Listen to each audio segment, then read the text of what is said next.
द्वारका की महारानी और साक्षात लक्ष्मी का अवतार रुक्मिणी एक बेजुबान जानवर की तरह रथ खींचने पर मजबूर हो गई। उनके कोमल पैर तपती रेत में झुलस रहे थे और हाथों में घोड़ों की लगाम नहीं बल्कि उस भारी रथ का बोझ था। लेकिन सबसे हैरान करने वाली बात तो ये थी कि उनके सामने स्वयं भगवान श्री कृष्ण खड़े थे। फिर भी वे अपनी अर्धांगिनी को इस हाल में क्यों देख रहे थे?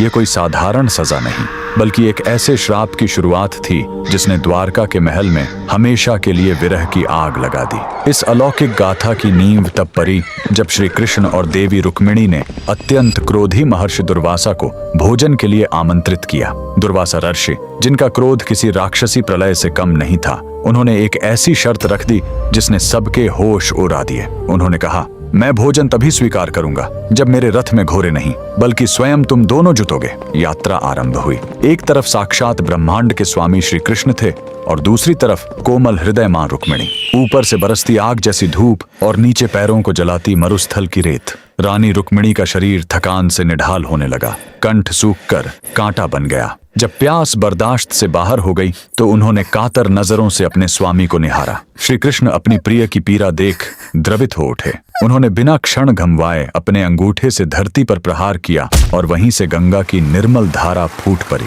रुक्मिणी ने व्याकुलता में वह जल पी लिया। उनकी प्यास तो बुझ गई, लेकिन वे यह भूल गईं कि उनके साथ एक ऐसे आर्षे हैं जिन्हें अनुशासन से बढ़कर कुछ प्रिय नहीं। महर्षि दुर्वासा का चेहरा क्रोध से तमतमा उठा। उन्होंने गर्जना की, रुक्मिणी, तुमने अतिथि को जल पूछे बिना स्वयं जल ग्रहण करने का दुस्साहस किया। जिस प्यास ने तुम्हें मर्यादा भुला दी, वही प्यास अब तुम्हारे विरह का कारण बनेगी। उन्होंने श्राप दिया कि जिस द्वारका में श्री कृष्ण बसेंगे, रुक्मिणी वहां कभी नहीं रह पाएंगी और उसी क्षण से प्रेम की वो अटूट जोड़ी हमेशा के लिए अलग हो गई।